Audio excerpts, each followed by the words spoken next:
Se ele não sobrepujar o fluxo da emoção pela decisão de fé, no início até esmurrando a si mesmo e reduzindo-se à escravidão, isso não vai cessar nunca. E eles, podendo ser imensamente felizes, não o serão, porque não houve ação completa nesse decidir do perdão. Como diz Tiago, esse perdão tem que ter ação completa, tem que ser como tudo na fé, precisa ir até o fim, tem que levar até as últimas consequências, tem que conduzir o indivíduo até o objetivo final daquilo que ele sabe que é o significado do perdão. E o significado do perdão, na realidade, é o oferecimento para a pessoa de um estado mental que se renovou em nós também, como crédito de graça para o outro, de maneira que o outro possa nascer de novo na vida da gente também. E aí, Brau?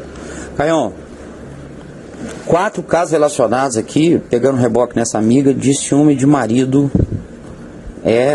nessa linha. Posso ler os 4 assim? De uma paulada só. De uma paulada só. Para a gente ir para outros tipos de ciúmes. Exatamente, aí a gente passa para outro. Caio, tenho 33 anos e sinto que meu marido tenta me manipular para que eu não tenha vida que não seja a vida dele. Moro fora e, apesar do começo difícil, fui conhecendo pessoas e fazendo o meu círculo de amizades. Entretanto, ele trata minhas amigas com indiferença e não gosta de visitas em casa. Fica realmente visível e as pessoas não voltam lá mais. Ele quer que eu seja amiga dos amigos dele. Esse tipo de vida me jogou em uma depressão terrível. Já conversei, expus a minha dor, mas não adianta nada. O histórico de vida dele inclui muita dominação por parte dos pais dele com violência doméstica. Seria este o motivo para me separar dele, Caião? Não necessariamente, não é? Agora ela precisa ver o que os une e que tipo de casamento eles estão conseguindo ter. Pela descrição dela, não dá para eu dizer, exceto quanto ao fato de que ele está cavando uma sepultura para ele próprio. Porque quem elege amizades para o cônjuge está, de fato, criando um reducionismo de possibilidade de expansão relacional e de liberdade na vida do outro, uma redução tão grande que isso é altamente amargurante, infelicitante e inevitavelmente depressivo. Inevitavelmente alguém se deprime. Agora você veja a loucura, ele só aceita que ela seja amiga dos amigos dele. E não aceita nem que ela faça amizades femininas. Por que será que ele não aceita que ela faça amizades femininas? Com certeza é por uma insegurança masculina enorme da parte dele. É por achar que toda mulher não presta. Se ela for conversar com ele, ele vai dizendo, mulher não presta, mulher só se reúne para falar de homem. Mulher só se reúne para contar umas para as outras quem é gostoso e quem não é. E se as amizades dela incluírem também no pacote algumas amigas solteiras, aí tá enrolado. Mais enciumado o cara fica. Porque elas vêm aqui dizer que aquele outro namorado tinha o pinto desse tamanho, que não sei o que, terminou porque o cara isso e aquilo, agora que ela está com um gostoso, vai alimentar na cabeça da minha mulher a ideia também da diversidade. E ela está com um só, que sou eu, aí chegam essas amigas mais novas dizendo que trocaram, que estão com outro, que agora estão com um cara. Desse é muito triste, hein, Caio? Mas é um neurótico paranoico. Fraco, né? Borracha fraca. Imagina como fica a cabeça de um cara desse. E aí ele fica, ai meu Deus, o que será que ela está ouvindo? Será que o que ela está ouvindo está gerando nela também interesses? Será que ela se sente triste por ter casado? Será que ela se sente podada por ser mulher de um homem só? Será que essas meninas estão plantando na cabeça dela uma semente que faz com que ela na rua também olhe para outros e ela comece a paquerar só porque ela tem amigas solteiras que fazem assim? Aí o cara vai entrando nessa paranoia desgraçada, né? Em relação ao processo mental dele, é paranoico. Em relação à ação dele contra a esposa, é neurótica a ação. Então, na relação direta com ela é pura neurose. E na interpretação da vida é paranoia. Ela precisa conversar com ele porque é impossível que haja saúde humana numa coisa que se estabeleça nesse nível. Ela reporta aí já uma depressão. A continuidade disso vai ser mais depressão, porque isto é prisão psicológica. A pessoa não ter liberdade de expressão, de escolher amigos, amigas, de ter identificações razoáveis, saudáveis, normais, nada demais, nada todo dia, não é? Como diz o livro de Provérbios, não te faças frequente na casa do teu próximo para que ele não venha a se cansar de ti. Então, ninguém está propondo aquela república de amigas em casa, nem eu aguentaria, eu não suportaria, mas tudo tem que ter limite, tem que ter dia, tem que ter um prazo de renovação, de encontros, mas que são saudáveis, que aconteçam de tempo em tempo, onde o casal dá uma chance a si mesmo de renovar informações, vínculos, contatos. Isso é ótimo e não pode ser só com a banda dele, que é a banda que ele controla. Mas sabe o que me chama a atenção, um pouco estranho nessa história? Pelo que ela contou, eles foram morar fora, né? São em outro país. E quando você vai, como um casal, morar fora, geralmente você chega lá sem conhecer ninguém. E quando é assim, as amizades são formadas juntos. Tudo bem que de repente um tem uma vida e outro tem outra. Então não entendo muito bem esse caminho dela, os meus amigos aqui, ele não aceita os meus e os amigos deles lá. Por que será que os dois não têm naturalmente essa... Acho que ela falou de amigas dela. Sim, que seja. Às vezes é no trabalho, não é? Que acontece. Às vezes me parece que o problema às vezes vem antes disso, não necessariamente é coisa do amigo, aí é só o sintoma. A causa está, sei lá, no fato dos dois não estarem formando essa amizade juntos, naturalmente, e sim ele tentando impor e ela contrariada reagindo. Mas às vezes depende muito da atitude, porque quando, por exemplo, a minha mulher tem uma amiga, para mim aquela amiga é da minha mulher. Eu me faço amigo dela pelo fato de que eu sou o marido da minha mulher. Mas eu não fico ligando para a amiga da minha mulher, só querendo saber como é que ela está, como é que está o marido dela, não sei o quê. Ou seja, eu deixo que a mediadora relacional seja a minha mulher. Sim. A mesma coisa comigo, os meus amigos. Seria muito estranho que a minha mulher pegasse o telefone e começasse a ligar para os meus amigos. Como é que vai, fulano, aí me conta, não sei o que e tal. Não. A saúde humana... E a maturidade manda que ela deixe naturalmente, que não seja nem um deixar, seja saber por saber. Faça parte natural, né? Da natureza das coisas, que eu seja o mediador relacional daquilo ali. Então, o que está faltando entre eles é a consciência dessa mediação relacional dos vínculos uns dos outros, um do outro. Ele amando a ela, ele diz, bom, quem quer que seja importante para ela e que eu veja claramente que não causa nenhum dano à vida dela, naturalmente é meu amigo. Porque eu vou sentir ciúme de quem faz bem à minha mulher? De modo algum, se eu a amo, não existe esse elemento. Se ela precisa, se constrói nela alguma coisa, se edifica, se distrai, se acrescenta, se não são pessoas danosas, eu a amo, está fazendo bem a ela, está fazendo bem a mim. E a segunda coisa é identificar quem são os mediadores relacionais dos vínculos. Mas se da parte dele ele diz os meus, quem diz os meus já determinou que os outros são os teus. É esse o ponto. Agora, tem um elemento a mais. Se eles estão morando no exterior e ele é inseguro como homem, aí ele fica querendo exercer um controle, porque ele diz, numa terra distante, só entra aqui quem entrar pela minha via. Quem não entrar pela minha via, eu não aceito. E fica perdendo uma chance enorme de agradar a esposa, de satisfazê-la, desde que sejam vínculos claramente saudáveis, deixando que ela seja, em relação a ele, a mediadora de novos vínculos, de novas faces, de novas pessoinhas, de novas amizades, de novas possibilidades de encontro humano. E aí, Bruno? Ela acrescenta rapidinho, cara, que ela fala assim, o meu marido é estrangeiro. Logo quando eu cheguei aqui, ele não queria nem que eu fosse pra academia, algo que eu sempre fiz. Sinto-me preso em uma gaiola de ouro.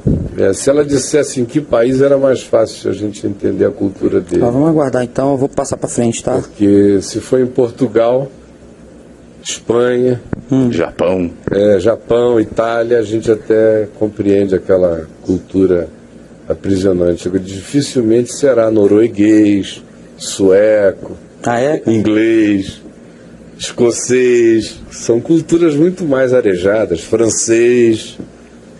Às vezes é um choque cultural aí também. Muito choque cultural na história. E aí?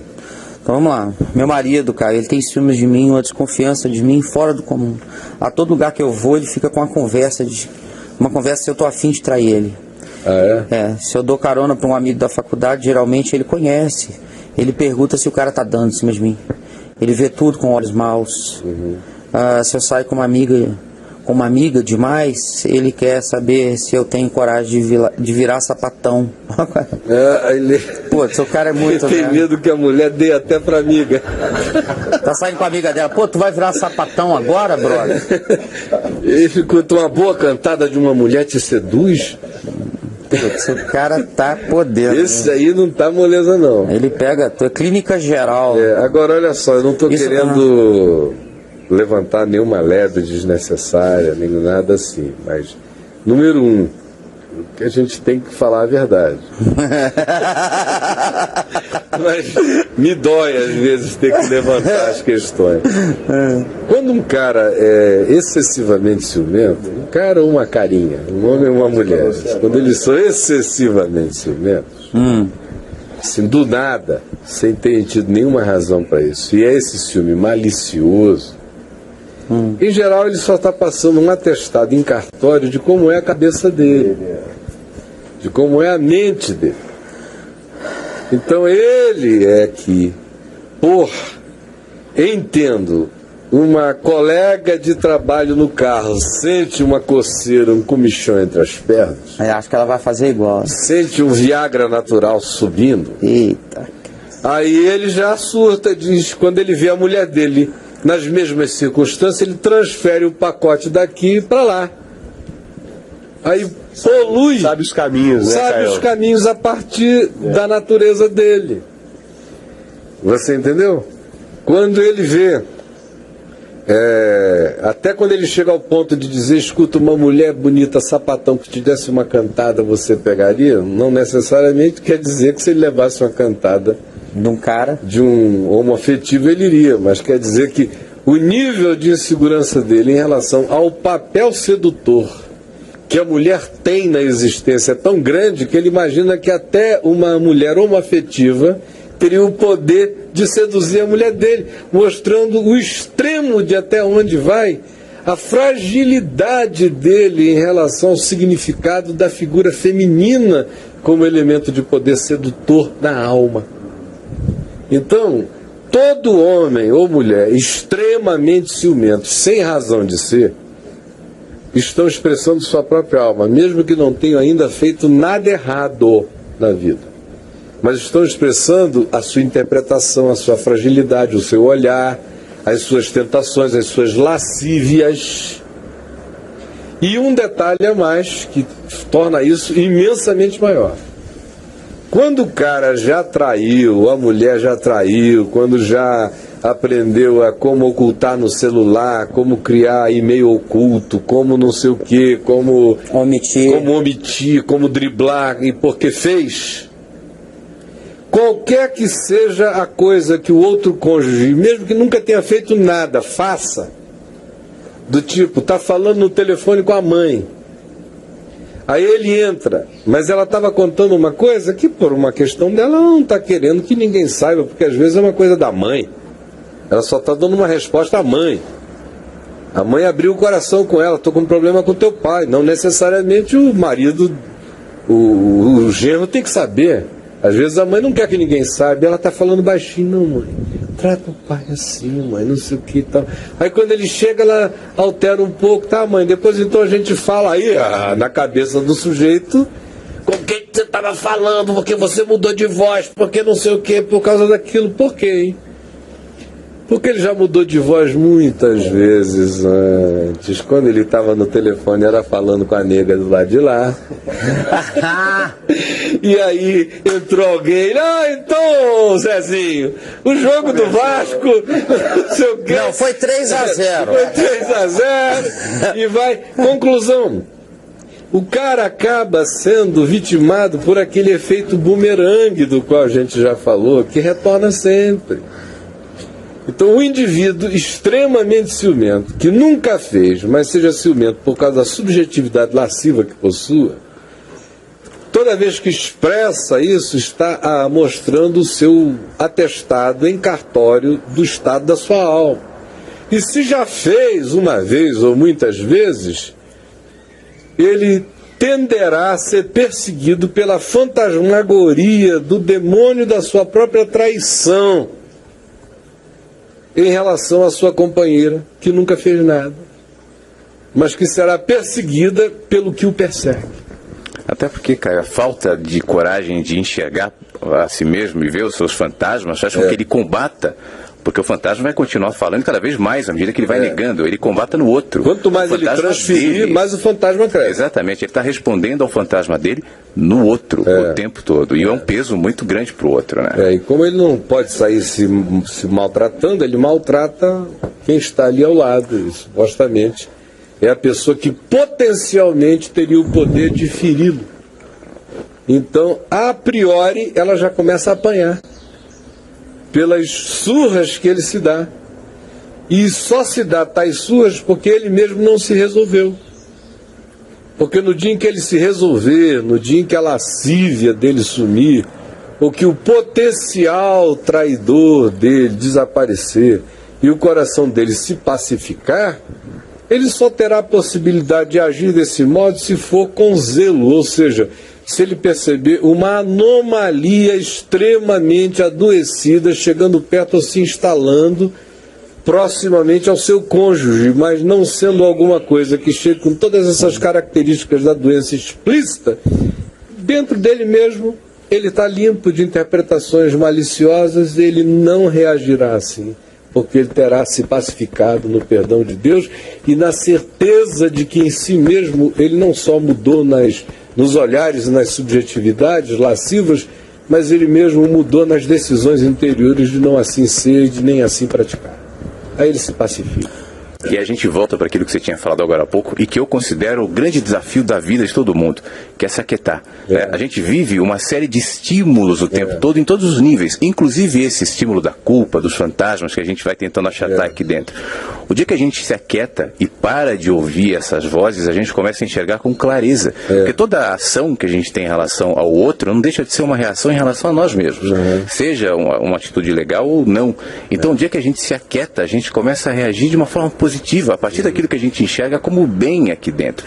Mas parte dessa disponibilidade que é tão difícil hoje, né, de parar de se aquietar, de se ouvir, de parar de ouvir as vozes, de ouvir os fantasmas, eu considero isso um grande desafio hoje em dia. E é de uma libertação extraordinária quando você alcança essa compreensão e a instala em você pela fé, porque é uma determinação de dizer: aquieta-te e sabe que o Senhor é Deus. Aquieta-te, aquieta-te. E daí? E a outra pergunta: e daí? Não, ela pode estar te traindo, e daí? Ela pode estar olhando para alguém com um olhar diferente, e daí? E daí? E daí? E daí?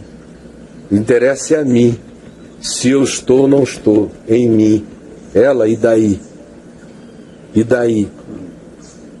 E daí? Mas para chegar no e daí, pelo amor de Deus, é uma viagem extraordinária para chegar e dizer: não, infelizmente, se isso estiver acontecendo, ela está fazendo isso contra ela.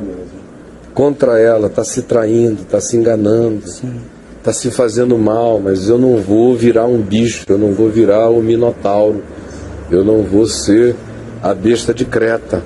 Por causa disso eu não vou entrar nesse labirinto de enganos e nem vou tampouco ressuscitar as minhas malícias por causa de qualquer que seja o elemento estranho que ela esteja manifestando. E isso a gente pode levar, Caio, até para não só relacionamento marido-mulher, mas até relacionamento amigos, qualquer nível de relacionamento. Né? Mas eu queria perguntar pro Caio era isso. Aquilo que a gente falou do amor, né, de você amar, pô, e daí?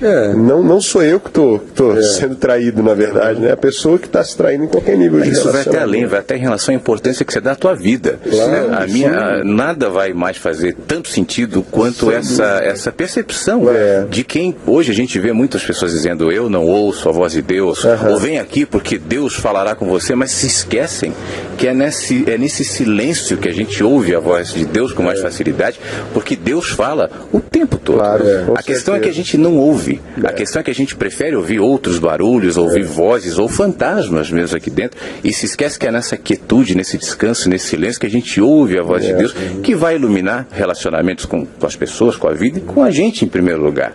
Então acho que esse é o desafio. Tudo vai nos pacificar.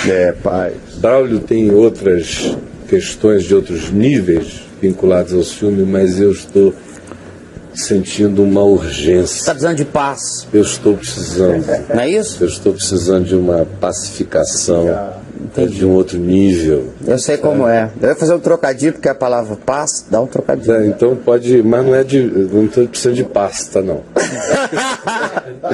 Viu? Entendi. Mas pode ir, Caião, de boa. É uma passorina. Vai lá. Judá. São aqueles que a gente pode ficar anos e anos sem encontrar, e quando encontra está tudo bem, e eles estão felicíssimos pelas nossas felicidades e até pelas novas amizades que tenham entrado nas nossas vidas. Não esqueça disso. Amigo que não é assim, não é amigo. É alguém que quer ser amante fraternal com baixarias na nossa vida. Na internet, por exemplo, tem pessoas que, se você não ficar mandando para elas, perdendo um tempo miserável, respondendo a todas as emulações que elas fazem 15 vezes por dia, elas acham que você não é amigo. No mundo dos negócios, por exemplo, você pode gostar muito do dono de uma empresa e você acerta um negócio com ele.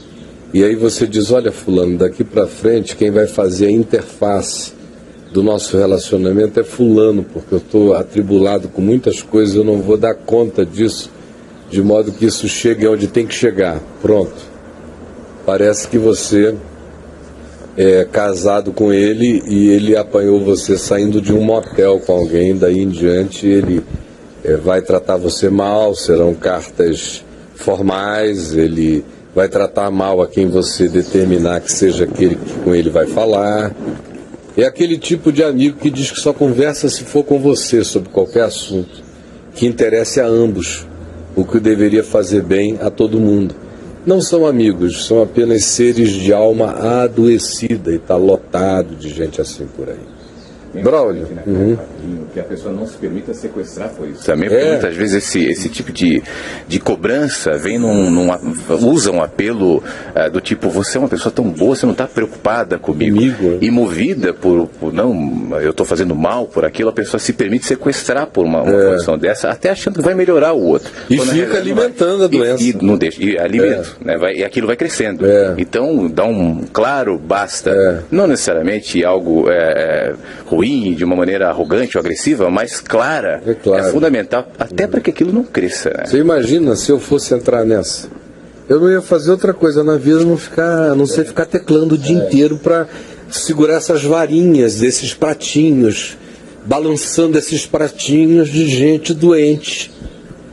Eu não teria uma vida, não teria papo de graça, não teria nada. Eu teria que ficar fazendo isso a vida inteira, porque o que tem de gente que fica te mandando pequenos príncipes dizendo que tu te tornas eternamente responsável por aquilo que tu cativas, essas misses da fraternidade querendo sequestrar você, não é moleza. Se você entrar no esquema, você fica só sacudindo o pauzinho, correndo de uma vareta para outra. Essa aqui tá para cair, essa aqui tá para cair. E tem gente que passa a vida assim, correndo para embalar, dar tremidas em varetas para que o pratinho de uma pseudo-amizade não caia no chão.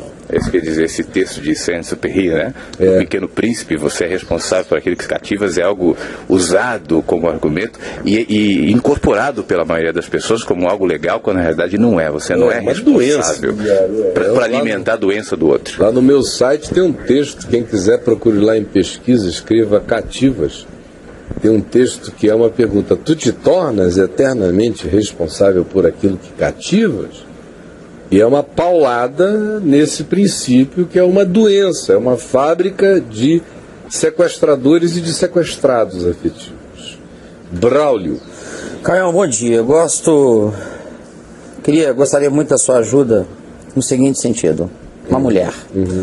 Eu estava morando junto com uma pessoa há 2 anos, mas eu morava com a mãe dele e eu queria casar. Não estava suportando mais morar com ela. Eu decidi sair de lá, morar com minha mãe e esperar ele começar a trabalhar. Aí ela abre um parênteses assim: pois ele é advogado formado, mas ele não procura emprego. Então fecha. Tá mal essa possibilidade de casamento. Vai ser difícil para quem não procura, né, cara? Para quem não procura. Parece até que Jesus disse: aquele que não procura, acha. Aquele que não bate, a esse abre-se-lhe-á. Aquele que não pede, a esse se dará. Esse aqui é responsável pelo que nunca tive. Aquilo que nunca teve. Pelo que nunca teve. Vai ficar aí nessa responsa. Nunca tive, nunca teve, nunca terá. Isso. Eu sou responsável pelo meu emprego porque eu nunca tive. O evangelho dele é o da preguiça. Isso. Mas aí ele ficou com muito ciúme de mim, sabe, Caio? Sempre foi muito possessivo, nunca pude ter amigos e de eu cumprimentar amigos dele, ele ficava com ciúmes. Aí agora eu tô morando com a minha mãe, ele só briga comigo. Fica falando que é culpa minha de estarmos morando separados, fica falando que eu sou ruim e que eu deveria estar morando com ele ainda, enfim. Ele briga comigo todos os dias por conta dessas coisas. A questão é, 2 pontos. Eu devo terminar com ele? Eu gosto muito dele, sabe, Caio? Mas eu não quero morar junto. Quero que ele trabalhe para se casar. Que ele não... Que ele vire um homem, né? Quero que ele trabalhe para se casar. Aí ela franja a sobrancelha e ele não se esforça. Não se esforça. Eu quero que ele jogue a chupeta fora, Caio. Ele passou por alguns traumas financeiros, mas não reage. Não reage. Tá aqui, ela tá dizendo isso. Né? Não se esforça. De novo. De novo. O que fazer, Caio? Olha, num caso desse, sinceramente, a menos que ela queira abrir uma ONG, um orfanato, um berçário, igual aquele documentário que a gente passou aqui daquele gordão Stanley. Do Stanley. Eu nunca mais esqueceu do Stanley, com a chuvetinha, cadeirinha. Mas é um Stanley. Isso. É um Stanley, sinceramente. Bye bye planeta Terra. Ela deve ligar para ele e falar: amor, o que está acontecendo? Estamos me preparando. Ele está sempre se preparando. Vai se preparar a vida inteira. E aí? Caio. Aqui é do 25. Aqui. O que fazer com um marido que após 25 anos de casados alimenta um ciúme sem causa? Nunca houve traição da minha parte, Caio. Ele foi o meu primeiro namoro sério. Nos casamos virgens. Ele sabe que eu o amo. Porém, quanto mais os anos passam, mais cresce a insegurança dele, de forma que todos que convivem conosco ficam impressionados com o nível de sequestro emocional que hoje eu vivo. Já tentei conversar, mas ele cada vez se torna arredio quando chamo para se enxergar a si mesmo. É uma boa redundância. Tudo que ele faz, ele atribui a mim. E eu estou cada vez mais sufocada. Ele tenta me excluir de amigos e até mesmo sente ciúmes quando estou conversando com as minhas filhas, que já são maiores e acompanham todo esse processo complexo e inexplicável. O que eu faço, Caio? Isso aí é idolatria afetiva. Idolatria afetiva. Eu estava só esperando ela falar de gente tipo filho. Porque quando chega no nível de que o ciúme alcança até aos filhos, é porque você se tornou Deus para o outro. E a alma é tão pagã, porque o único Deus que é Deus que pode ser Deus de todos, é o eterno Criador. Mas quando você elege qualquer finitude para nela concentrar todas as suas expectativas, todas as suas esperanças, todos os seus sonhos de felicidade, ela vira um Deus, um ídolo. E esse ídolo, como não é Deus e tem uma relação particularizada conosco, a tendência da alma é reagir exatamente assim. De modo que quanto mais inseguro seja o indivíduo, mais ele tenderá a, tendo alguém perfeitinho, como é o caso dela, que é uma virgem desde o início, que não tem uma história atrás de si, que casou com eles, estão juntos há muito tempo, que tem uma vida ilibada, correta.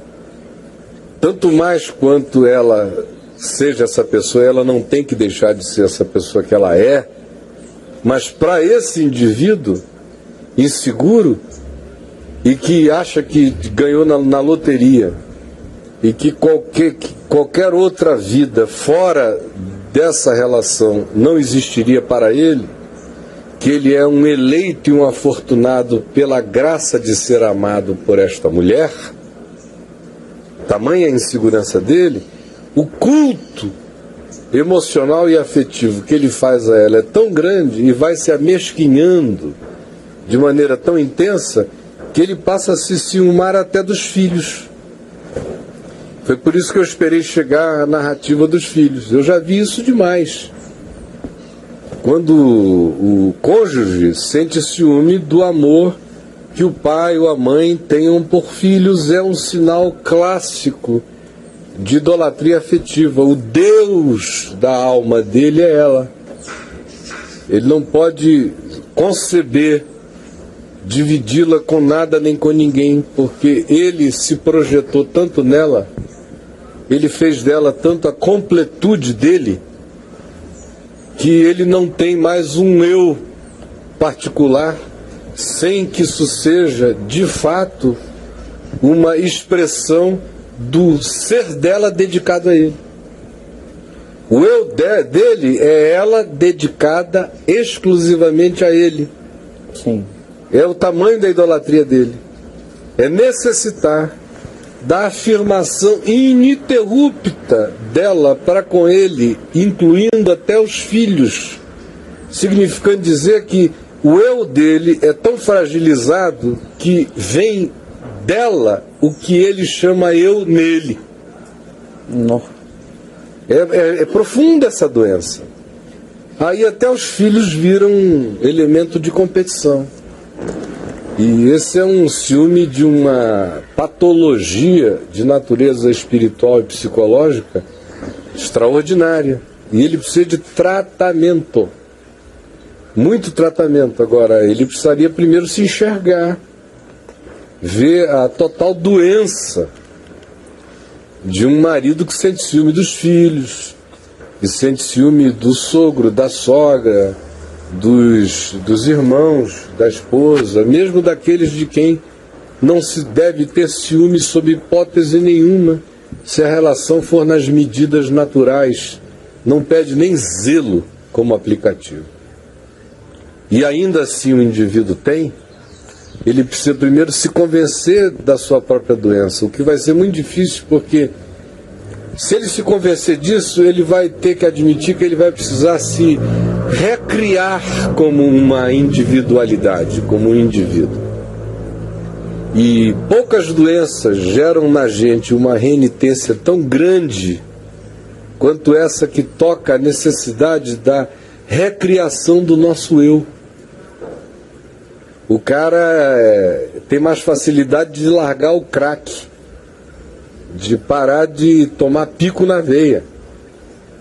E se ele for um viciado sexual, é mais fácil ele se internar numa clínica e sair dali como Michael Douglas. Casa com a Zeta Jones, faz um contrato de que quem trair tem que pagar o olho da cara, que é para dar um medo a mais no processo, e fica pianinho até ficar velho. Mas é mais fácil ainda do que o sujeito admitir que ele precisa de uma reformulação radical do seu eu, que ele tem que desenvolver um eu nele. Porque esse é um indivíduo sem eu. O eu dele é ela. E essa é uma desgraça. Se ela fosse uma mulher doente, esse seria o sonho de consumo de mulheres doentes. É terem maridos que se entreguem tão adoecidamente ao cônjuge que eles só têm eu se, no caso, elas disserem eu para ele. Não. Como é o caso também de determinados homens que só conseguem, de fato, se relacionar com mulheres que não tenham nenhum ego, nenhum eu, que existam para atender de maneira chifópaga, sem dar valor a mais nada. Se for preciso que ele diga, olha, larga os filhos e vamos lá, ela está largando qualquer coisa, porque ela diz, sem você eu não vivo, você é o Deus da minha vida. E aí ele tem um orgasmo. Agora, Caio, a esposa, nesse caso, correspondendo a essa expectativa de devoção, adoece, acaba alimentando o processo. E até, de repente, para não criar situações ruins, ou elas são casadas há 20 anos, ela vai se acostumando a esse tipo de relacionamento, acaba realimentando o processo. Ela já está realimentando ela isso há 20 anos. Interromper isso de alguma maneira. Ela devia ter começado a quebrar isso há muito tempo atrás. Só que isso é muito sutil e se confunde muito com amor. E como ele era virgem, ela era virgem, os dois não tinham história, são dois Melquisedeques. Sem pai nem mãe, sem princípio de dias e sem fim de existência, do ponto de vista de históricos afetivos. Sim. Então eles se casaram nessa coisa de eu fui só seu, você é só minha. E no início, o auto-engano desse eu fui só seu e você é só minha alimentou esse processo há muito tempo, só que agora já faz 20 anos. E ele sente ciúme até dos filhos e ela está percebendo o nível da doença. Então, uma vez que ela enxergue, ela vai ter que dizer, olha, você tem que se tratar, porque isso é adoecedor. Você sente ciúme até dos nossos filhos, você vai sentir ciúme dos nossos netos, você sente ciúme da minha sombra, porque não sou eu. E tem uma coisa em você que não é amor por mim, que é idolatria afetiva, mas não é amor. E a gente vê isso em relação a Deus na Bíblia, não é? O que a parábola do filho pródigo nos conta? A parábola do filho pródigo nos conta como aquele pai é uma imagem de Deus e aqueles filhos, o pródigo que foi para a gandaia e o que ficou em casa certinho, eram figuras arquetípicas. No caso imediato do Novo Testamento, o pródigo eram os publicanos, os pecadores, os que estavam ali gandaiando, que se arrependeram e voltaram para a casa paterna, no contexto lá em Lucas 15. E o filho mais velho que ficou, que sem transgredir jamais nenhuma ordem tua, eram os religiosos, os fariseus, os saduceus, os do templo, os legalistas, os que estavam ali dizendo eu faço tudo direitinho. Em relação a Deus, que é Deus, você tem relações de ciúme. Olha, você vê relações de ciúme contra a graça o tempo todo, na manifestação comunitária do que a gente chama igreja. Quando uma pessoa errou, pecou, voltou arrependida, foi perdoada, e você vê a graça de Deus se derramando em profusão na vida daquele indivíduo, e os dons de Deus na vida dele, e a exuberância da sabedoria de Deus nele, e a luz de Deus nele, tem gente que fica com raiva dele porque não tem a coragem de dizer que está com raiva de Deus que está derramando graça sobre ele. Achavam que Deus deveria puni-lo com um secamento de toda e qualquer graça, dom, com a reversibilidade de todas as coisas que um dia foram dádivas divinas na vida dele, que ele deveria ficar ali, ó, salvo pelo fogo, chamuscado como um torresmo até o fim da existência. Porque os outros se ciúmam em relação à graça de Deus na vida dele. Como diz Paulo, usando esse elemento lá em Romanos 9, 10 e 11, que a pregação dele para com os gentios tinha a finalidade de provocar ciúmes nos judeus. de verem que a graça de Deus estava se derramando igualmente sobre os gentios, para ver se pelo menos pelo ciúme eles se enxergavam e se convertiam. Ora, se isso acontece no mundo espiritual, imagina nas relações desse nível minimalista e conjugal. É sinal também de que o marido dela nunca teve um encontro absoluto com Deus, não teve um encontro satisfatório, não teve uma relação onde Deus seja o Deus da vida dele, a segurança da vida dele, a luz da vida dele, a felicidade dele, a alegria dele, o marido dele. Esse cara vai ter que aprender a dizer: o Senhor é o meu marido, para ele poder desenvolver um eu nele. Porque do contrário, ele diz: tu és a minha mulher, e eu sem a tua presença não sou eu. Não há eu em mim sem que tu me digas tu. E ela tem que riscar a linha e dizer: isso é doentio demais. Isso é falta de Deus na sua vida. E se você ama a Deus, você vai ter que amar a Deus a ponto de que eu fique em segundo lugar. A ponto de que você se individue, se desenvolva em você uma relação de construção de um eu que se satisfaz em Deus e não em mim. Até para eu ter permissão para morrer. Até para eu ter permissão para ser dedicado aos nossos filhos, aos nossos netos, e com alegria me dar a você, porque hoje dar-me a você é um fazer amedrontado da minha parte, porque eu noto que quanto mais eu me dou, pior você fica. Então ela tem que fazer isso ficar muito claro na cabeça dele. Eu não sei se ele suportaria assistir esse programa com ela. Para ele seria difícil? Não sei, ela que sabe, ela que tem que avaliar.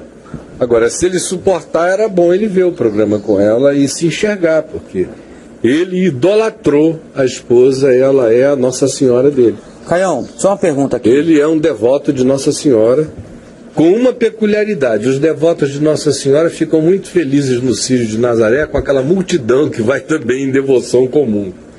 Ele não, ele quer ser aquele devoto solitário, ele carrega o andor, só ele acende a vela e não aceita nem os filhos como coroinha. Não. Dessa Nossa Senhora da desaparecida, porque por ele desaparecia com ela.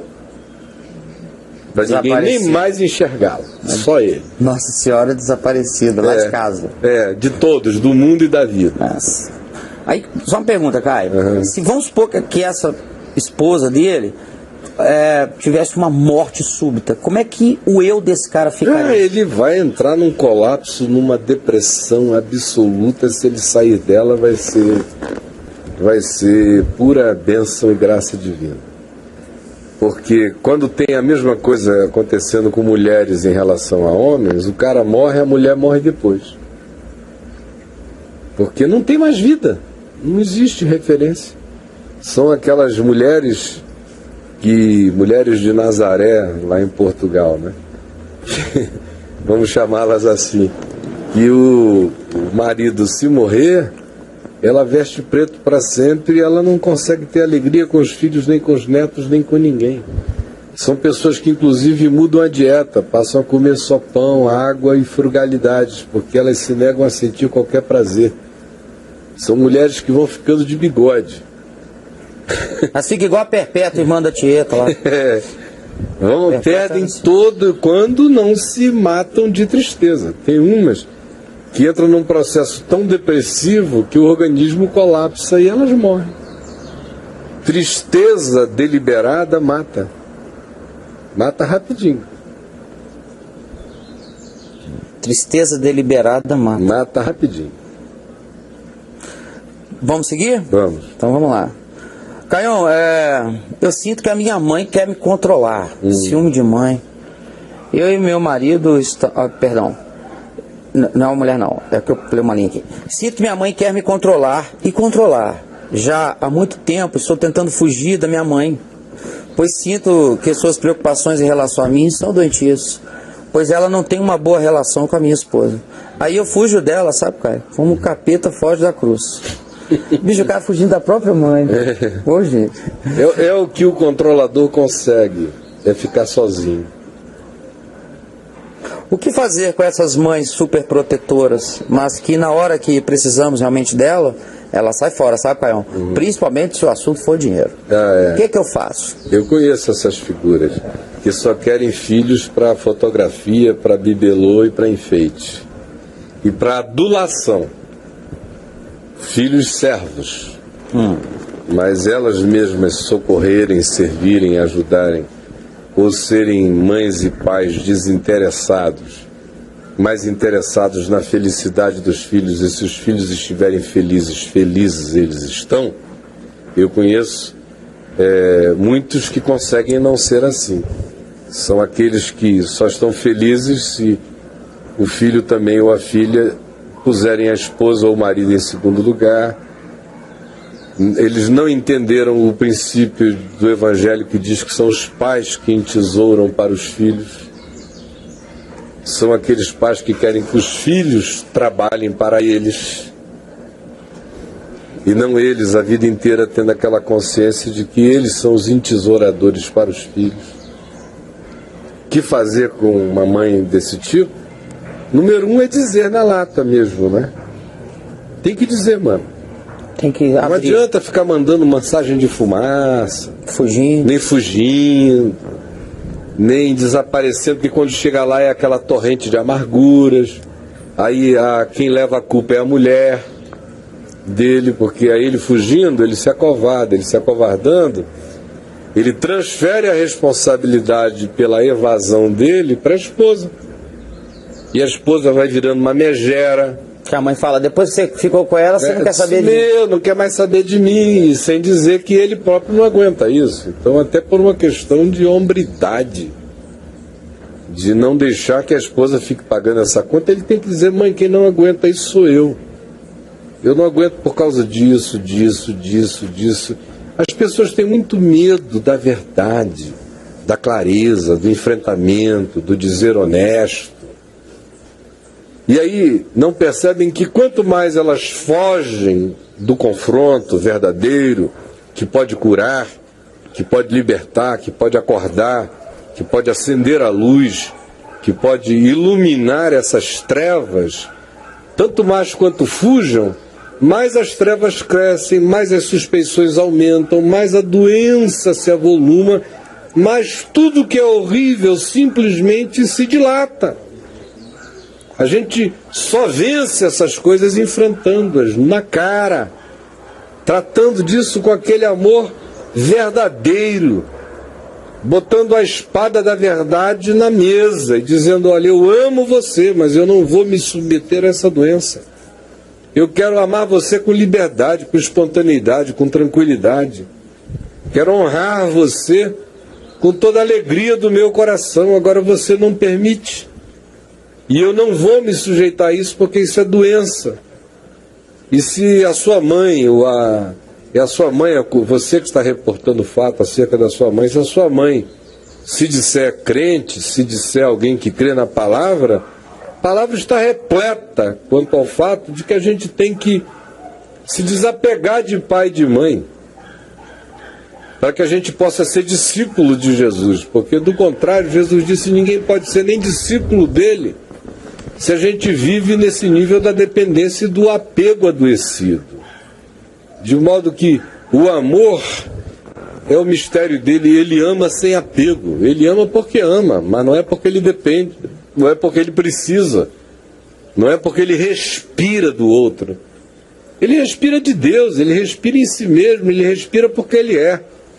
E a gente tem que ter a coragem de tratar os outros assim e se fazer tratar pelos outros deste modo.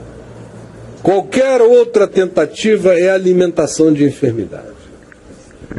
Até porque o amor gera consciência, né? E a consciência nos pede o tempo todo a nos posicionar em relação a atitudes que vão fazer mal a outra pessoa, ainda que nesse caso, pai e mãe, esse tipo de manipulação ela seja ainda mais difícil, porque ela vem travestida, na maioria dos casos pelo menos, de movimentos de piedade, de cuidado, de amor, quando nesse na realidade não é. dele aqui, desde que não envolva grana e desde que ele não peça nada, pois né? Tem esse agravante. É porque nunca é de fato amor quando faz mal desse jeito.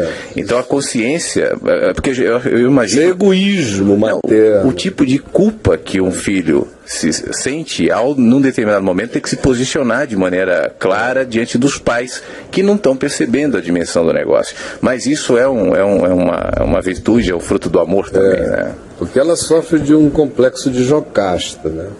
A mãe do Édipo. Não é aquela coisa incestuosa em que tem certas mães que casam com os seus filhos e o casamento do filho com a esposa é uma traição, qualquer outra coisa que o filho faça é uma traição. E essas mães, em geral, também não dão nada para os filhos porque acham que o filho é uma projeção de um marido psicológico e como marido psicológico o filho tem que ser o provedor. Sim.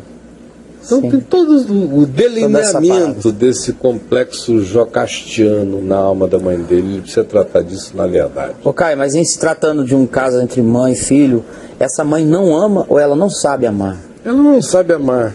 Mas ela ama? Ela adoeceu, é um amor adoecido. É um amor, mas é um amor assim? É. Mas é uma doença. Tem fagulhas de amor em toda parte, meu irmão. Sim. Só que chamar isso de amor é demais, né? Ela tem o potencial de amar se ela ficar livre de todo esse entulho que impossibilita a limpidez do amor de se manifestar. Beleza. Aquela amiga de 25 anos de casado, cara, ela acrescenta uma coisa aqui, é o seguinte: Caio, você me aconselha a deixá-lo caso ele não queira assumir o seu estado doentio? Ele é um presbítero bem conceituado na igreja, tem uma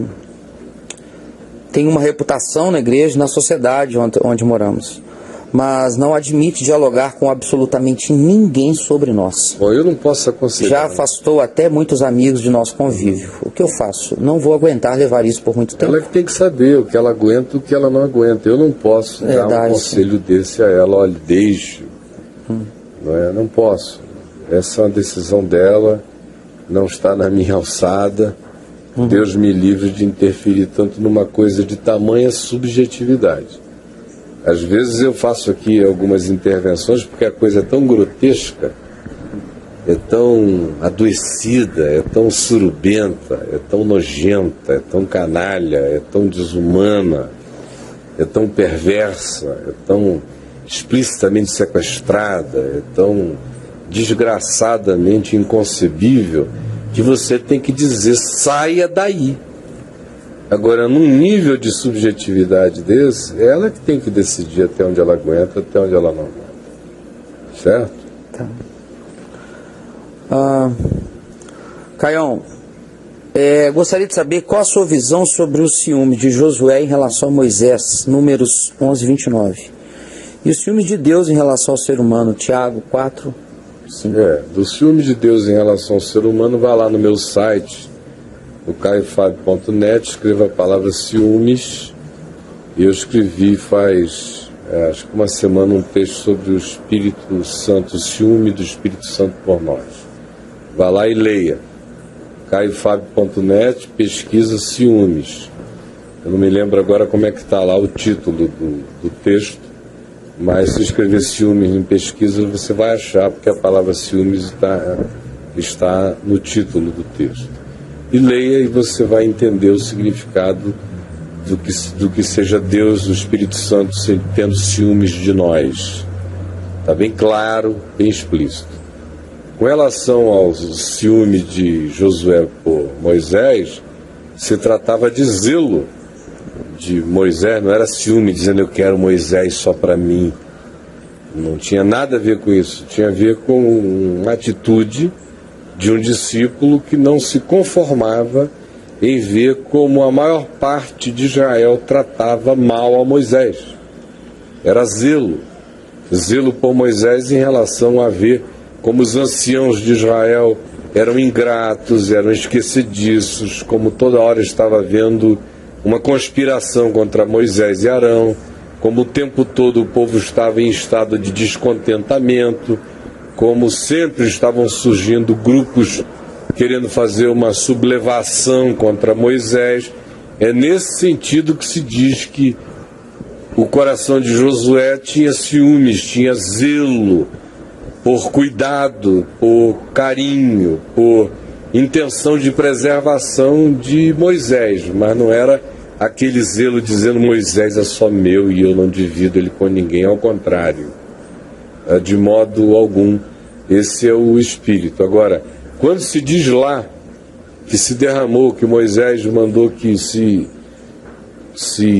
ajuntassem os anciãos de Israel, porque ele iria invocar o Espírito de Deus, para que o Espírito de Deus viesse sobre muitos outros, e muitos outros se tornassem pessoas com capacidade de liderança profética no meio daquele povo, e que Josué responde, outros respondem no coração com aquela atitude, dizendo, mas escuta, tu vais pedir a Deus que compartilhe essa graça sobre muitos?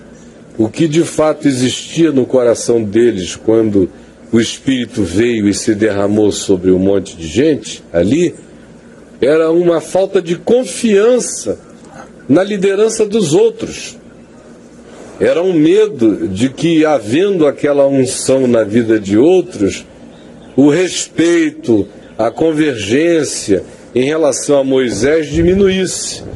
E a resposta de Moisés foi aquela: quem me dera todo o povo de Deus profetizasse, não apenas eu ou um ou outro.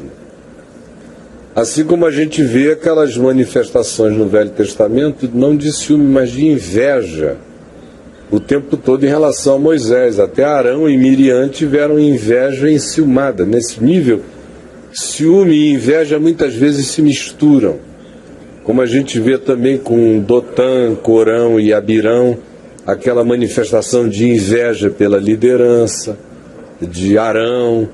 Enfim, isso acontece o tempo todo se o coração se divorcia do fato de que Deus é o Deus da graça, Ele dá a quem Ele quer o que quer que Ele deseja, Ele derrama os dons dEle como bem lhe interessar. E como Moisés perguntou, tu sentes ciúmes por mim? Porque Deus está derramando em profusão o dom dEle sobre outros? Oxalá todo o povo de Deus fosse profeta. Essa é a consciência do amor que, em primeiro lugar, não quer controlar a sua própria posição nem seu próprio lugar, e, em segundo lugar, que é sábio o suficiente para saber que quanto mais gente carregue iluminação e luz do Espírito Santo, melhor será para todos, porque em havendo amor, o que a gente quer é que todo outro ser humano se qualifique ao máximo no seu potencial de qualificação espiritual, ao invés de desejarmos que nós sejamos os iluminados e gurus absolutos de qualquer que seja a perspectiva de admiração. Isso aí é narcisismo, é doença, não é amor de modo nenhum, é idolatria do próprio ego. E aí, Braulio? 15 minutos. Caião, eu e meu marido estamos adotando uma criança que está agora no abrigo. Mas por um tempo ela ficou na casa da irmã do meu marido, por uns 4 meses. Agora, no processo de adoção, ela está no abrigo e recebe visitas dessa irmã.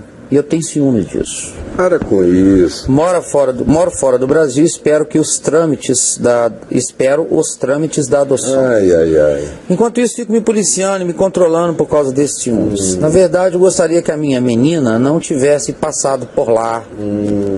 Eles são testemunhas de Jeová e começaram a iniciá-la na doutrina, e isso me deu raiva. Não, isso aí é só o pretexto. Só o pretexto. Ao olhar do Caio. Porque a criança ainda não teve nem tempo de ter uma crise de testemunhas de Jeová. Não deu 3 anos, Caio, ela tem 3 anos. Não deu tempo. Aí ela fala assim, também tem outras coisas. Sim, também tem outras coisas. Minha mãe não dorme enquanto eu não chegar. Ela perdeu o trem das 11 e não tá sabendo. Sou filho único tenho minha casa pra morar. Eu não posso ficar, não posso ficar. Tem outras coisas. Ela mora em Jaçanã. Isso. Ela tá de malandragem. Na realidade, é ciúme mesmo, daquele mais mesquinhozinho. Porque a criança é dela, tem que ser propriedade dela, e ela ainda não desenvolveu amor por essa criança. Por enquanto é um objeto de posse. É um chaveiro humano vivo. É a minha adoção. É a dela, a adoção dela, ainda é um objeto. Porque se ela amasse, e ela estivesse lá na Europa ou nos Estados Unidos morrendo, se tratando de um câncer incurável, e ela tivesse uma parenta, uma irmã, é irmã dela? Irmã dela. Irmã dela, que se disponibilizasse para todos os dias cuidar da filhinha dela de 3 anos, ela ia estar escrevendo aqui dizendo: graças a Deus eu tenho uma irmã que cuida da minha filha, porque eu estou morrendo aqui em Cleveland. Perdão, cara, irmã do marido. E o tanto faz, cunhada. Eu tenho uma cunhada que faz isso, porque quem ama agradece, mas como ela ainda não desenvolveu amor por essa criança, essa criança ainda é uma imagem, ainda é uma boneca, ainda é um objeto, ainda é uma adoção, ainda é um negócio da alma dela, ainda não é um ente entranhado em amor dentro dela. Ela preferiria que a criança ficasse sozinha, sendo tratada pela impessoalidade humana do abrigo, do que ser visitada todos os dias pela cunhada amorosa, que vai lá construir amor como uma boa tia. No coração dessa menina, ela está com ciúme, é do fato de que ela morando longe, a cunhada morando perto, já conseguiu desenvolver o processo adotivo como tia mais pessoalmente do que ela, e ela não quer admitir isso. Isso não é amor da parte dela, ainda é a expressão de um sentimento de posse. Porque se ela já tivesse um convívio de 3, 4 anos com a neném, e ela estivesse numa situação de impotência radical, morrendo, como eu disse, ela estaria dizendo: graças a Deus pela minha cunhada. Porque o amor, meu amigo verdadeiro, agradece por todo aquele que, amando a quem a gente ama, cuida bem dele. Por que eu vou ter ciúme de filho meu? Qualquer um que ame um filho meu e que se devote a um filho meu e que trate bem a um filho meu, está tratando bem a mim. Se não for nada pernicioso, se não estiver desencaminhando o filho, a filha, está me tratando bem. Eu não consigo sentir ciúme de filho. Eu sinto zelo se eu os vir sendo mal levados, mal encaminhados, mal tratados, mal estimulados. O meu sentimento zeloso é dizer: não faça isso, não aceite isso, isso não é bom para você. Agora, se eu encontro alguém que os ama, que compartilha com eles o que é bom, que, por exemplo, agora que eu moro aqui, eles moram, alguns deles, longe daqui, dão a eles atenção que eu não estou lá para dar, eu não sinto um mínimo de ciúme, é uma bênção para eles que seja assim. Como deveria ser em relação, por exemplo, aos meus pais. Eu saí definitivamente da casa dos meus pais aos 26 anos de idade. De lá para cá, papai e mamãe, além dos filhos que geraram, tiveram dezenas de outros filhos do coração. E tem até hoje. Mamãe tem as filhas dela lá e filhos do coração, que vão todos os dias, que cuidam dela, que a tratam como uma mãe. Isso nunca me gerou nada, me dá alegria, é gozo, é segurança. É o privilégio de saber que ela é amada, e tem gente que as enxerga assim, que o amor que eu tenho por ela é tão verdadeiro e tão adequado que outros que não foram gerados por ela podem sentir a mesma coisa. E por mais que ela ame essas pessoas, o amor é infinito, não vai tirar nenhum pedaço do que ela tem por mim, e a singularidade do que me vincula a ela é irrepartível, assim como a singularidade do vínculo dela com os outros irmãos meus de sangue, de DNA ou de convívio intrínseco na família, tem sua própria singularidade. Eu tive 2 vozinhas, infelizmente eu não tive mais avós, mas eu tive 2. E eu não tive nenhum avô. Quando eu nasci já estavam mortos. Mas cada uma delas me amava de um jeito, eu amava cada uma delas de um jeito. E uma delas tinha tendência a sentir um certo ciúmezinho da outra. A que se dava mais a mim tinha uma tendencinha. Mas que eu particularmente, desde que comecei a notar, nunca alimentei, e via que lá em casa papai e mamãe matavam assim pela raiz aquele mal. Porque é uma coisa desgraçada você amar alguém e desenvolver, junto com esse amor, qualquer sentimento de posse ou de necessidade de afirmação que vem de uma dedicação exclusiva, superior ou maior à sua vida. Quem ama quer ver o outro bem. E não importa quem esteja fazendo bem ao outro, não tem nem que ser eu mesmo a fazer tal bem. Deus pode ter eleito um outro para fazer aquele bem que circunstancialmente eu não estou podendo fazer. E ainda que eu possa, se mais coisas boas forem agregadas, quem ama diz amém, que venha toda a sorte de bem sobre ele. E eu não vou me enciumar por nada. Ela que se enxergue, ela ainda está lidando com o objeto da adoção. Ainda não é o sujeito da maternidade dela que está entranhado dentro dela. Enquanto você falava, eu me lembrei de uma situação, de uma cena que eu vivi agora nessas férias lá no Sul. Eu estava ali em Pelotas, eu que sou paulista, apesar de estar fora de São Paulo há algum tempo, eu ainda me deslumbro em olhar estrelas no céu, porque em São Paulo você não vê mais estrelas no céu. E eu sempre gostei. E eu estava à noite com meu filho no pomar ali do meu sogro, numa noite bonita, o céu bastante estrelado, e a gente olhando para cima, e eu dizendo para ele assim, olha, vamos fazer uma brincadeira aqui, um exercício, olha para o céu, elege uma estrela, escolhe uma estrela, e se imagina lá, olha o tamanho daquilo, fica um tempo olhando para aquilo, e imagina o tamanho de lá, e a distância de lá, e tenta de lá enxergar aqui, esse mundo pequenininho, a gente aqui. E durante o tempo a gente ficou olhando. Eu falei, agora volta e olha para mim, olha para aqui. Olha como a gente é pequenininho. Ele olhou, é mesmo, né? Ali é tudo tão maior. Quando a gente está lá em cima, parece que é maior. E aí eu transfiro isso, e por isso também eu acabei falando para ele, para a história do amor.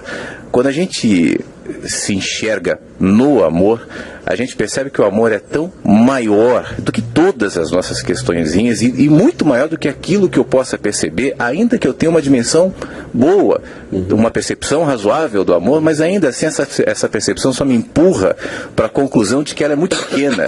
Então, de tão grande esse sentimento da gente estar tão pequeno diante do amor, que vai gerando na gente, naturalmente, essa relativização que cresce e que me torna grato, indigno de tudo mais.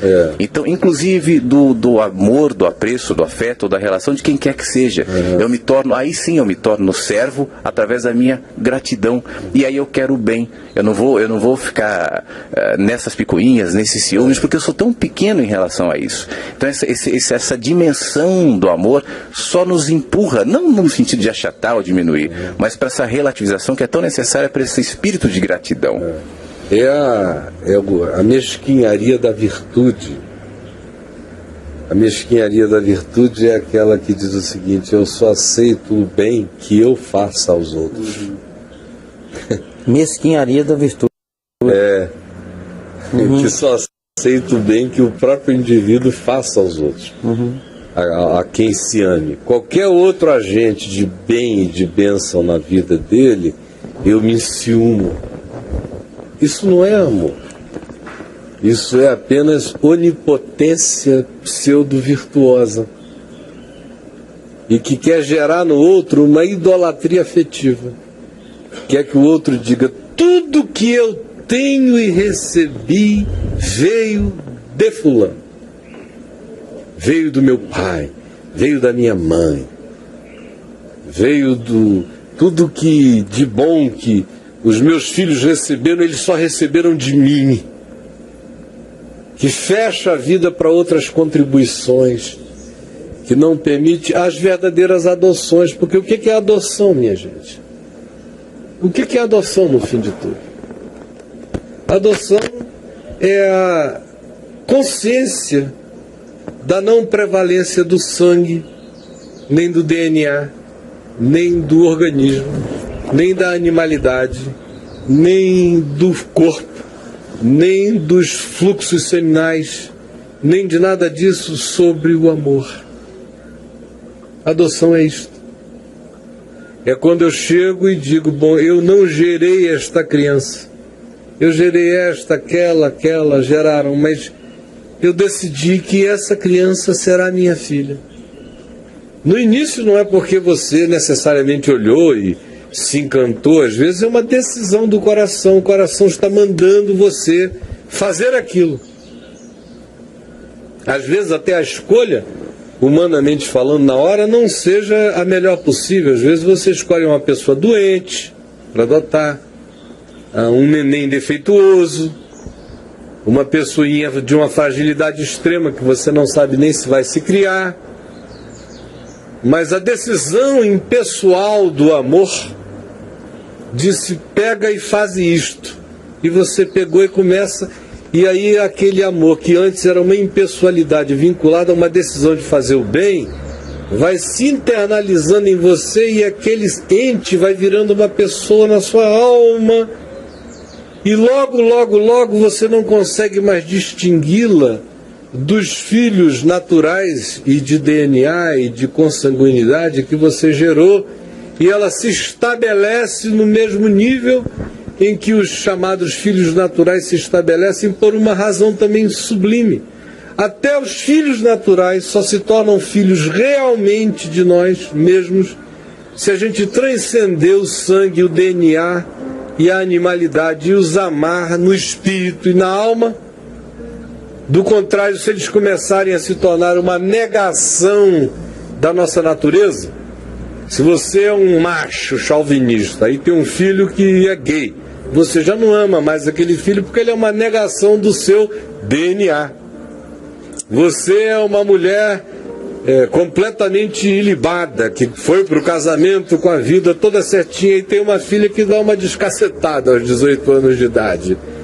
Dá por um tempo assim, vira uma de Maria Batalhão. Aí o que acontece? Aquela mãe com aquele culto à sua própria natureza já descarta aquela filha porque ela é uma negação de você. Até os filhos naturais, para que eles se tornem filhos, a gente tem que amá-los com o amor de Deus que a todos nos adotou, nós somos todos adotivos. E olha que ele nos criou, mas preferiu nos chamar de filhos na adoção e não de filhos na criação. Porque o filho na criação é uma imposição da natureza.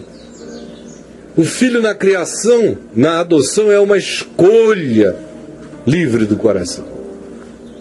Os filhos que você tem que saem da barriga da sua mulher são uma imposição natural. Agora, que aquele a quem você não gerou, que não saiu do seu sangue, que você escolheu amar, é um filho de uma sublimidade maior. E até os filhos naturais que você gerou, você tem que escolhê-los amar, do contrário, serão apenas filhos da natureza, e na natureza existem progenitores que enjeitam a cria, se a cria não lhes for a sua imagem, semelhança, desejo e conforme a finalidade que a natureza tivesse atribuído que eles assim fossem para serem uma continuidade perfeita do que nós mesmos fomos. Até com os nossos filhos naturais tem que ser assim. E todos nós aqui somos filhos da adoção. De modo que quem compreendeu a adoção em Jesus Cristo também não vive de ciúmes, porque sabe que o amor é inclusivo. E que Jesus é o mais velho primogênito entre muitos irmãos. Aí, cumpre-se a promessa do Evangelho, quando Jesus disse que aquele que o segue, mesmo que perseguido, mesmo que fosse deixado por pai, por mãe, por esposa, por filhos ou por quem quer que fosse, teria 100 vezes mais pais, mães, filhos. Mesmo que fosse deserdado, teria muitas vezes mais casas, porque não que fosse herdeiro de heranças materiais, mas porque seria herdeiro de adoções de amor. E aí ele teria centenas de casas, sem ter nenhuma, sem ser proprietário de nenhuma. Mesmo deixado pela mãe, ele tem centenas de mães, porque quantas senhorinhas o amaram, porque ele seguiu o Evangelho e encontrou gente enternurada com a mesma ternura do amor de Deus. Quantos filhos mais ele tem? Meu coração não tem limite para ter filhos. O meu não tem. Não sei de vocês, mas o meu... Olha, eu gerei 4 filhos. 3 filhos, 4 filhos eu gerei, um deles faleceu pequenininho. Deus me deu a graça da adoção de um outro filho que eu nunca consegui distinguir dos filhos que saíram de mim mesmo, e nem eles conseguem distinguir a diferença, porque foram ensinados assim, é tudo igual mesmo. Mas nunca tive esse limite, nunca tive. Eu não encontrei os filhos da minha mulher pequenininhos, o mais novo já tinha 16 anos.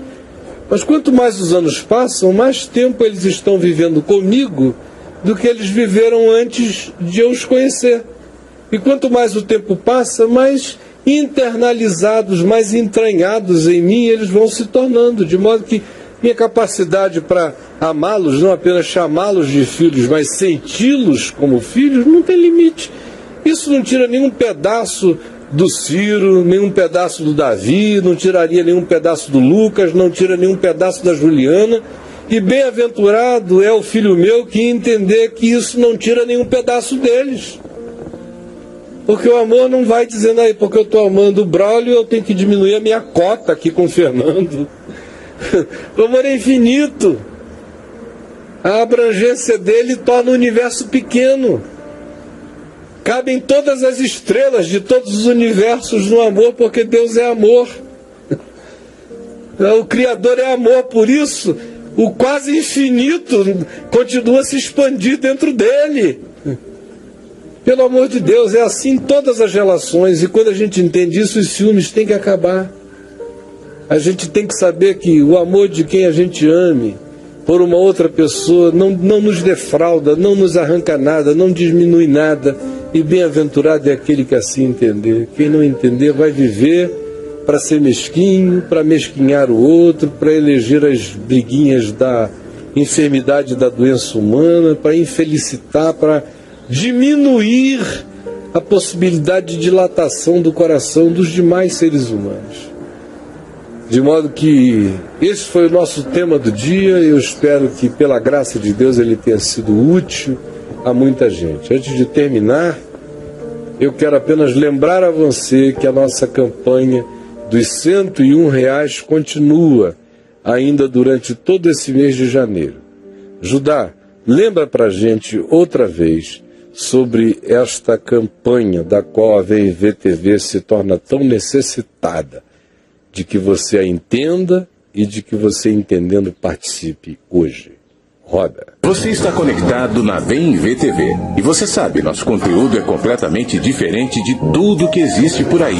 Fazemos por amor ao Evangelho e a todos que, assim como você, encontram em nossa programação alimento para seguir adiante. No passado foram essas ofertas que nos ajudaram a completar o que era necessário.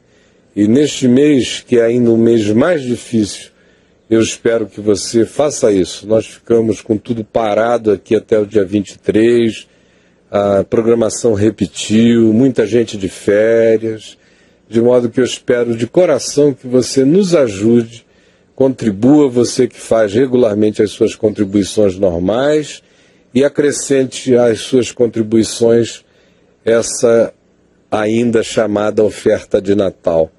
E com gratidão enviaremos a você o livro Espírito Santo e os 2 CDs do Edgar de Oliveira. E você que nunca contribuiu com a VMV-TV, por favor, este mês, faça isto, ainda que seja a primeira vez, inaugure, se desvirgine desse estado de passividade em relação à possibilidade de ser generoso. Nós vamos ficando por aqui. Eu quero agradecer ao Fernando. Obrigado. Bom demais estar de volta. Por tudo. Viu? Muito bom mesmo. Manda bala aí nas redes sociais. Estamos mandando, estamos alimentando tudo aqui. Amém. Show de bola. Graças a Deus. Obrigado, Flávio. Obrigado, eu que agradeço. De coração, meu. Obrigadão. Tá? Até amanhã. Braulhão, muito obrigado, viu, meu amigo? Maravilha. Estou Deus te feliz abençoe. demais. Tá, né? Oh, só Então vai alegria. ficar duplamente feliz, porque hoje à noite nós temos... Cabra, macho, sim senhor. Isso, estaremos aqui às 20 horas em ponto. Eu espero que você esteja com a gente às 20 horas no Cabra Macho, sim senhor. Divulgue, sabendo que esse programa repete à tarde e às segundas-feiras repete depois do Cabra Macho, sim senhor. Aliás, todos os dias à noite repete depois das 10 da noite e pela madrugada. Que Deus nos abençoe.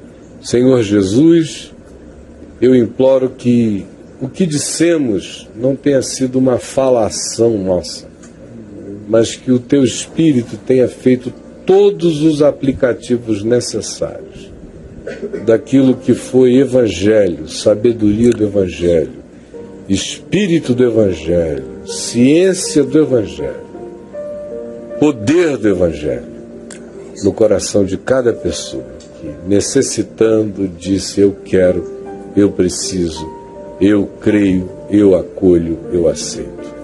É o que eu te peço, em nome de Jesus. Amém e amém. E bye bye, planeta Terra.